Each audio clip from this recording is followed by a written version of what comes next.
los saberes previos también que tienen que ver con la diversidad cultural. O sea, ¿qué piensa el ñañú? ¿Qué piensan los niños triquis? ¿Qué piensan los niños mazaguas, zapotecos, mixtecos acerca de un tema determinado, ¿no? Como puede ser el estudio de la naturaleza, como puede ser el respeto a la naturaleza, a la tierra como parte de su cosmovisión, y que los niños indígenas y no indígenas se ven beneficiados con este intercambio de conocimientos que recupera los saberes que cada uno tiene acerca del mundo y de la vida. Hay otros materiales también que son los materiales videográficos, que se llama una serie que se llama Una ventana a mi comunidad, que ha permitido también a los maestros, nos ha permitido a los maestros conocer quiénes son los grupos indígenas. Entonces, estas series tienen, además del video que muestra el lugar de origen de los pueblos indígenas, sus costumbres, sus tradiciones, presenta una guía didáctica donde el maestro puede acercarse y hacer referencia para poder tener procesos pedagógicos que permitan este reconocimiento del otro. Algunos materiales bibliográficos que van dando fundamento a los principios conceptuales del programa, y todo este material, bueno, los maestros lo vamos viendo como algo importante, ¿no? Algo que nos permite, los maestros no hemos sido formados para atender a la diversidad, y esta serie de actualización, de capacitación y asesoría nos va permitiendo hacernos de herramientas para ir atendiendo la diversidad presente en nuestras escuelas. Yo creo que una cosa importante de este proyecto, que ya Lourdes lo insinuaba, pues es el hecho de que no lo visualizamos como un proyecto adicional, un proyecto más, ¿no? Que ya sabemos que las escuelas están cansadas de que les lleguen nuevas cosas y nuevos proyectos con nuevos esquemas de diseño y nuevas formas de evaluación y de informes.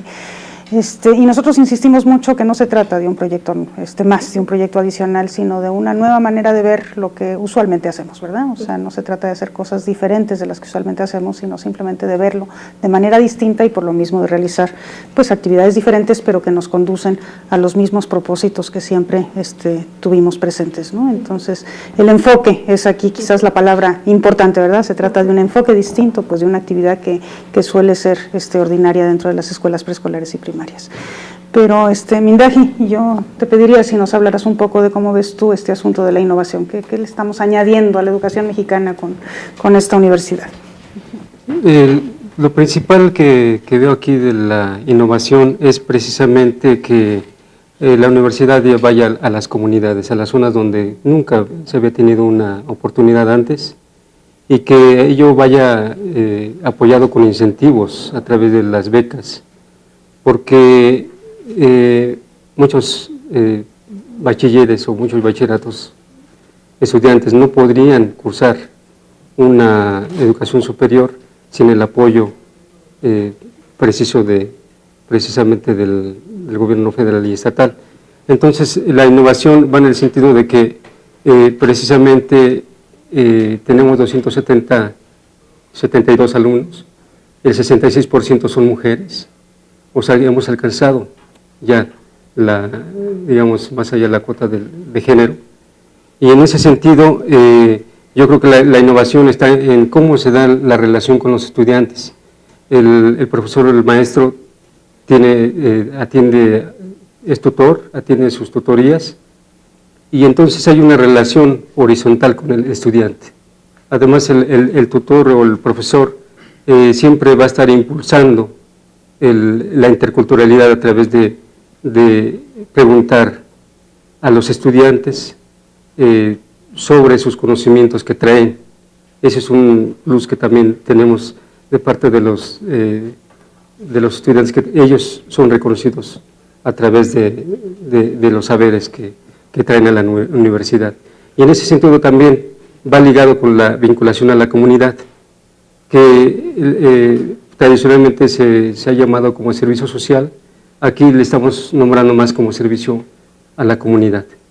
Pero un poco más explícito es el servicio con la comunidad. Es decir, el estudiante transversalmente a través de toda la carrera va llevando esa relación con la comunidad y de allí va sacando también sus temas de estudio, para que ya a partir del primer semestre vaya guardando sus materiales para que vaya preparando precisamente todo su material y pueda presentar un trabajo de calidad. Y en ese sentido, la cuestión de la innovación, o sea, no tan solo se refiere a las comunidades locales originarias de pueblos indígenas, sino el barrio, la colonia, porque también tenemos alumnos no tan solo del Estado de México, sino de otros estados, tenemos alumnos del Distrito Federal, y que ellos también viven en una comunidad que se le puede llamar colonia o barrio. Y en ese sentido, yo creo que la cuestión de la interculturalidad está cumpliendo su función, una función en la cual es un diálogo precisamente obligado, en el cual va más allá de la cuestión multicultural. Ya hablaremos más de eso. Muchísimas gracias. Yo quisiera nada más señalar, porque no lo hice al principio y debería haberlo hecho, que estamos en una mesa multicultural que está dando lugar a un diálogo intercultural. Mindaji es ñañú y Neftalí es zapoteco. Nosotros somos mestizas ambas, pero justamente la posibilidad de tener en esta mesa personas de diferentes culturas es lo que nos está permitiendo hablar de estas visiones que tenemos sobre la innovación y sobre la interculturalidad. Pero Neftalí, no sé si tú quisieras comentarnos acerca de cómo ves la innovación del sello.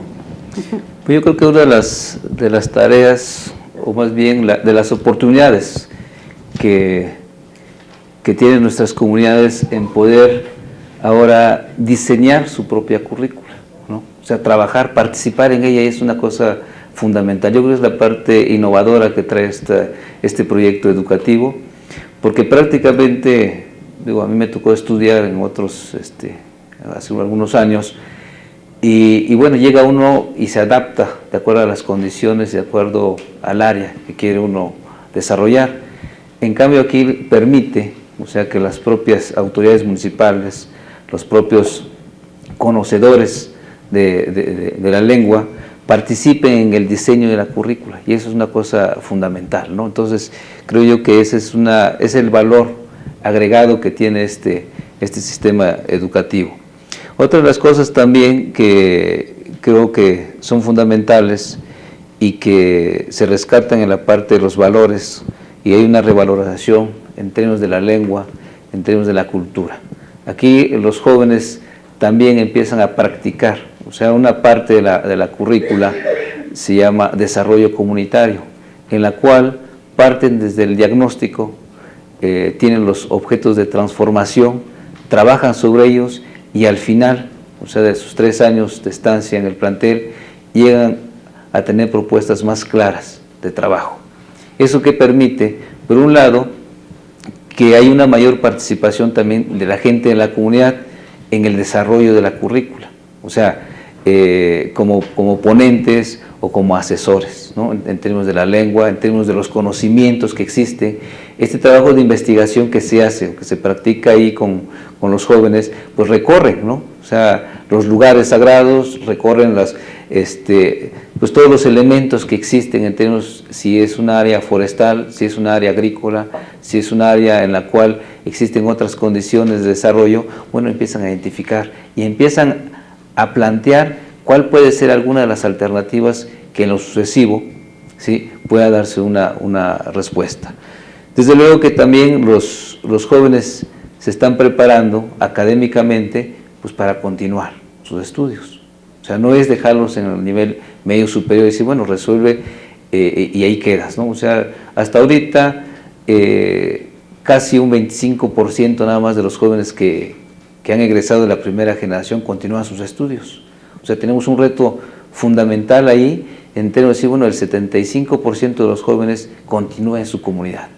Entonces, hay una preocupación de atender también esa parte que es lo extraescolar, en la cual también el colegio tiene que poner un punto fundamental de atención. Los jóvenes también están preparados para vincularse en todas estas prácticas con la comunidad. Se decía, bueno, curricularmente, el vínculo, ¿cuántas escuelas conocemos en la cual se plantea una relación escuela-comunidad, pero no se practica, no se vive? Y aquí lo que nosotros es que los jóvenes vivan esa parte. Llegan jóvenes a cada uno de estos planteles que vienen de 4, 5, hasta de 22 comunidades, ¿sí? Y con diferentes, en un momento, diferentes lenguas. Entonces es un reto, ¿sí? Y hay una gran participación ahí de los jóvenes para poder identificar qué es lo que les hace común, y aquí yo creo que es donde se vive o se practica realmente lo que es la interculturalidad. Porque, por un lado, el esfuerzo que hacen los asesores, nosotros hasta el momento estamos preparando a estos jóvenes asesores porque prácticamente pocos maestros se dedican a esta parte de la atención. O sea, todo el mundo, bueno, busca, por un lado, comunidades, por otro lado, busca también mayores percepciones. Y aquí, o sea, hay un gran reto. O sea, uno es irse a estas comunidades que están alejadas, de irse 6, 8, 10 horas. En algunos hay que caminar, en algunos no hay los medios de comunicación, no hay los servicios, pero ahí está el maestro asesor. Y es una cosa fundamental. Lo innovador no nomás viene en la parte del conocimiento, viene también en la parte de la vivencia de quienes son los actores importantes en esta construcción de la educación. Entonces ahí están los asesores. El apoyo de las autoridades municipales.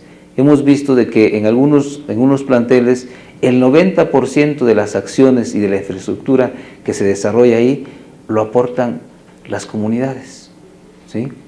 Y eso es fundamental, porque empiezan a apropiarse del sistema. O sea, están interesados en que sus jóvenes sigan estudiando, pero también aportan. Entonces, se vuelve como un pilar la parte productiva, la parte de la educación y la parte de los servicios, ¿sí? Entonces, son tres cosas fundamentales. En esto de la reproducción también de los sistemas que desarrolla la comunidad, bueno, aquí seguramente muchos de ustedes conocen la parte de lo que es el tequio o la mano vuelta o la mano ayuda que se da entre los pueblos, ¿no? O sea, entre la gente de las comunidades. Y aquí los jóvenes también empiezan a practicar ese tipo de servicios. O sea, no es el dinero el que nos va a transformar, ¿sí? Tiene que ser los valores, tiene que ser esos elementos que tenemos que practicar, y ahí se vuelve la parte del cabildo estudiantil, ahí se viene la parte del tequio, ahí se viene el desarrollo y el rescate de las tecnologías o ecotecnologías que existen ahí en las comunidades y que muchas veces por vergüenza, por temor o por alguna razón descuidamos. Y aquí también la oportunidad que tienen los jóvenes en un momento dado de practicar su lengua. Porque desgraciadamente muchos de los que hemos salido a prepararnos cuando no existía este sistema educativo a otros lugares, teníamos que enfrentarnos a otros retos. Teníamos que razonar o pensar en nuestra lengua de lo que nos decían los maestros para poder ahora sí contestar en otra lengua que no era la nuestra, ¿sí? La lengua materna. Entonces, doble esfuerzo. Y mucho más allá también, y esas son vivencias que uno también tiene, en que tiene que enfrentar muchas cosas. Yo lo que recuerdo como estudiante era el cómo la gente rechazaba al indígena. Inmediatamente, pues eres del sur. O sea, los del sur no funcionan, son indígenas, son indios. Pero una manera de demostrar en términos de decir, bueno, que uno también tiene la capacidad que tiene la gente que habla el español, era un momento en términos de las calificaciones, ¿sí? Y recuerdo a los maestros en términos de que muchos decían, bueno, a ver, primero los 4, los 5, los 6, hasta llegar al 10. Y siempre a nosotros nos gustaba estar en los últimos, pero de abajo hacia arriba. Y esa era una forma de mostrar de que también hay capacidad en los indígenas. Hoy, con este sistema, se revalora eso y se reconoce. Por eso yo creo que es la gran importancia que existe en este modelo educativo que el gobierno federal y el gobierno del estado de Oaxaca están impulsando en estos 15 bachilleratos. Entonces, ahí es donde realmente se tiene que vivir la parte de la interculturalidad. Ahí es donde tiene que participar los diferentes actores, ¿sí? Sabemos de que tenemos diferentes conocimientos, unos más, otros menos, pero al final los tenemos. Y cuando uno los pone en un lugar adecuado y justo, y cada quien se apropia de lo que considera lo más necesario para su desarrollo, es en el momento en que tenemos que mostrarnos como somos. Entonces yo creo que esos son los elementos, maestra, que da el aporte o la innovación que da este sistema educativo. O sea, que sean las propias comunidades y los propios pueblos indígenas en la cual empiezan a incidir en qué tipo de educación quiere, pero que no están desconectados de la realidad también y de todo este mundo globalizado en el cual estamos viviendo.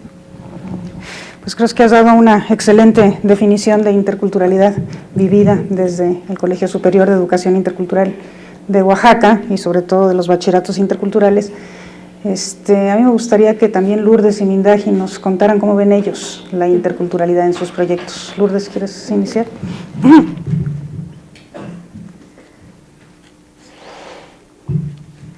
Bueno, si reconocemos entonces que la interculturalidad implica una interacción respetuosa entre las diferentes culturas y que además esta interacción respetuosa tiene que ver con el enriquecimiento también de las culturas y que esto a su vez tiene que ver también con rechazar las asimetrías que existen en la escuela, tanto educativas como valorativas. La fortaleza de esta educación intercultural tiene que ver con dar respuesta a que nuestros alumnos indígenas y no indígenas logren el pleno dominio de los objetivos nacionales de la educación.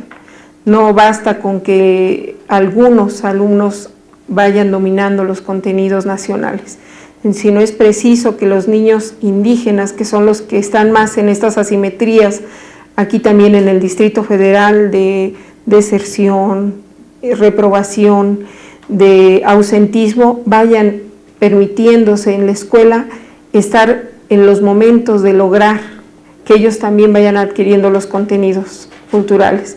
Al inicio, cuando hicimos este trabajo de investigación, veíamos que previo a lo del programa intercultural, veíamos que muchos niños indígenas eran atendidos por educación especial y que esta atención tenía que ver muchas veces con el desconocimiento de esta diversidad cultural, que la mayoría de estos pequeños eran atendidos en primero, segundo y tercer grado de primaria y que esto respondía a que ellos hablaban una lengua diferente y que estaban aprendiendo en este proceso del español y los contenidos también curriculares, ¿no? A entender una lengua que no es la materna, hablarla y después llegar al proceso de la lectoescritura, bueno, significaba también reconocer por parte de los maestros que los niños no tenían dificultades ni problemas de aprendizaje, sino que al ser niños con una cultura diferente, con una lengua diferente, pues estaban en un proceso de adquisición también diferente en cuanto a primero al español como segunda lengua y después al acceder a los contenidos curriculares.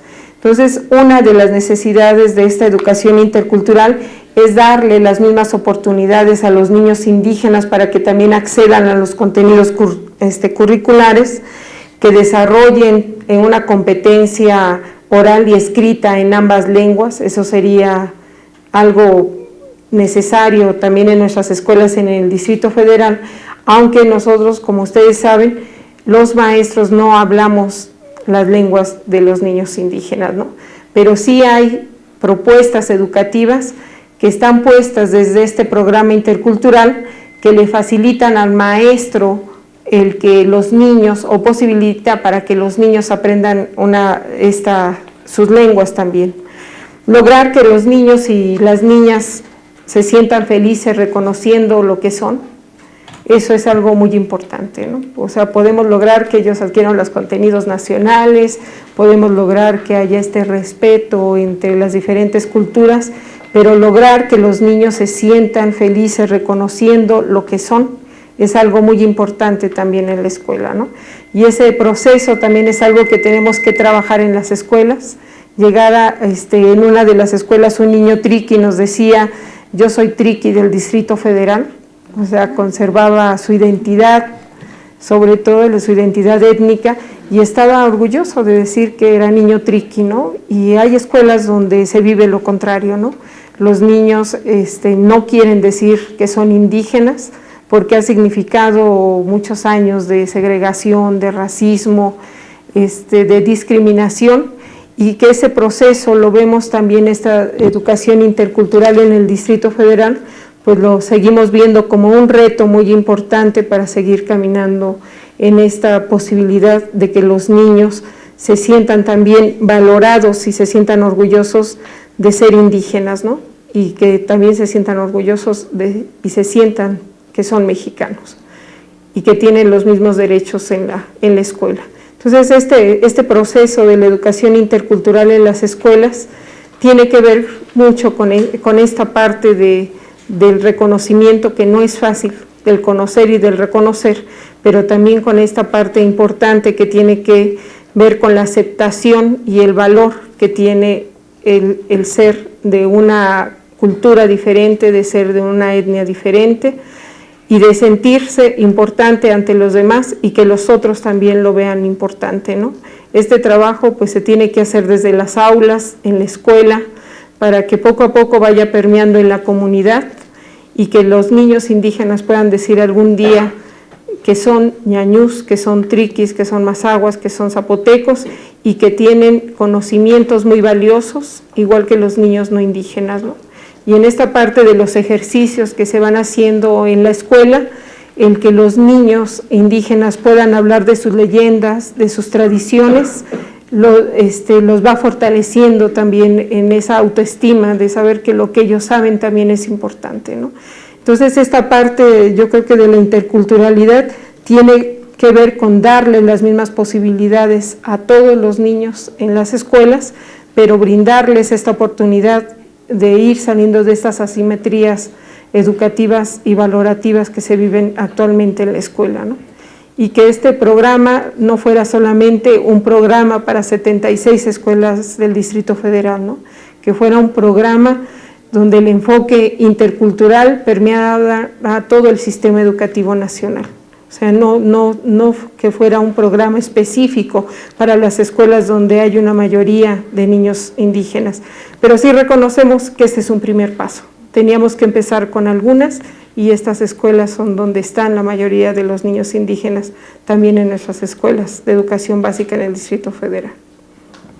Muchísimas gracias, Lourdes. Creo que esto que tú has dicho respecto del orgullo de ser lo que se es, pues es una cosa sumamente importante. Yo creo que en general los indígenas son muy orgullosos de ser lo que son. Si vemos cómo se llaman a ellos mismos, nos vamos a dar cuenta que lo son. Los hombres verdaderos, los que hablan la lengua verdadera, los que están en el ombligo de la tierra o en el ombligo de la luna. Hay un orgullo muy fuerte de ser lo que se es. El problema es cuando se entra en relación con una cultura que durante tiempos milenarios ha sido una cultura opresiva, discriminatoria, y ahí es en donde esa valoración a veces se esconde, ¿no? Entonces yo creo que una de las cosas que queremos lograr es que esa valoración salga, emerja, ¿verdad? O sea, y que genere del otro lado un aprecio, ¿no? Y yo creo que si logramos esas dos cosas, pues vamos a hacer realmente la revolución intercultural en este país. Muchas gracias. Mindaji, ¿nos quieres contar cómo lo ves tú? Bueno, en principio, hablar de la interculturalidad precisamente nos remite a repensar la relación entre las culturas. Y desde allí, desde esa relación, entonces viene un diálogo obligado entre las culturas. O sea, no es como el multiculturalismo, que es solamente el respeto. Aquí es un paso más allá, un paso más hacia adelante. Porque el respeto pues, puede ser como que estás allí pero no te veo. Y ya la interculturalidad ya es un paso más allá porque ya permite precisamente ese diálogo que se tiene que dar entre las culturas, en este caso entre los estudiantes. Y desde este punto de vista la interculturalidad se convierte en un diálogo de saberes que permite hacer visible lo que ha sido silenciado por siglos. Entonces, al interior de una institución de educación superior, por ejemplo, la praxis intercultural obliga a un reconocimiento del otro, precisamente porque es distinto. Ahí está la riqueza de lo intercultural. O sea, porque es distinto me puede enseñar cosas que yo no sé. O sea, es decir, tú me das, yo te doy, y compartimos conocimientos. Y precisamente desde la universidad es proyectar esos conocimientos, darles un discurso científico de acuerdo a la academia. Y bueno, allí se va construyendo ese diálogo intercultural, no tan solo a través de los estudiantes, pero con los profesores, con los administrativos y luego con los familiares de los estudiantes. Es decir, se va haciendo una cuestión extensiva. Y precisamente estoy de acuerdo en que esta cuestión de la interculturalidad no solo se debe quedar al interior de una institución propiamente reconocida como intercultural, sino esto debería de permear a toda la sociedad, porque es esencialmente un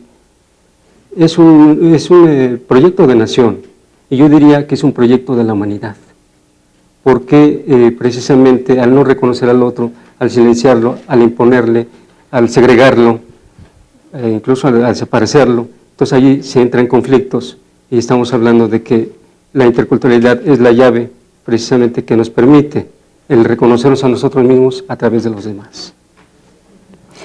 Muchas gracias. Yo creo que ustedes se han podido dar cuenta que este concepto de interculturalidad está en contra de la segregación, porque cree profundamente que es la interacción, justamente la interacción entre los diferentes, la que va a permitir enriquecernos mutuamente, ¿no? Entonces yo creo que no es posible negar que la otra tendencia educativa, la tendencia más fundamentalista o más indianista, existe, está presente en México, está presente en América Latina de manera muy fuerte, en donde, bueno, de alguna manera lo que se pide es una educación de los indígenas para los indígenas, sin la intervención de otros pueblos que no son los pueblos originarios. Aquí le estamos apostando a esta interacción porque sí pensamos, como bien decía Mindaji, que es la interacción la que va a permitir llegar al orgullo y al aprecio, ¿no? Que son las dos cosas que de alguna manera estamos buscando. Neftalí, yo supuse que tú habías ya planteado lo que considerabas que era la interculturalidad, no sé si quieras agregar algo sobre este punto. En breves palabras, para nosotros el respeto a la diversidad llevado a la práctica es la parte de la interculturalidad, ¿no? O sea, ya en lo concreto, y eso yo creo que nos da una situación bastante clara, y que es una acción cotidiana, ¿no? Es una práctica cotidiana, o sea, tenemos que vivirla. En la medida en que nos respetemos entre todos, yo creo que nos conduce a tener un país mucho más fortalecido, y eso es lo que nos ha faltado, o sea, respetarnos, revalorarnos, y ese intercambio de saberes que se da entre quienes tienen el conocimiento teórico, el que tiene el conocimiento filosófico, pero también el que tiene el conocimiento de esa cosmovisión de sus pueblos, conduce a que este país y esta nación sea mucho más fortalecida. Yo creo que en esa medida y esa gran oportunidad, yo creo que todo este esfuerzo y todas estas acciones que han hecho los indígenas y no indígenas para que este país empiece a sacudir conciencias, en el sentido de que debe haber una mayor atención hacia estos pueblos indígenas, porque creo que no ha sido lo suficiente la aplicación, no nomás de recursos, sino de atención para los pueblos. Hace falta meterse mucho más allá todavía. Estamos apenas ahorita tomando esta parte de la atención, y creo que es un reto para todos, o sea, como estudiantes, como investigadores, como maestros, como funcionarios públicos, o sea, ahí está el reto de atención.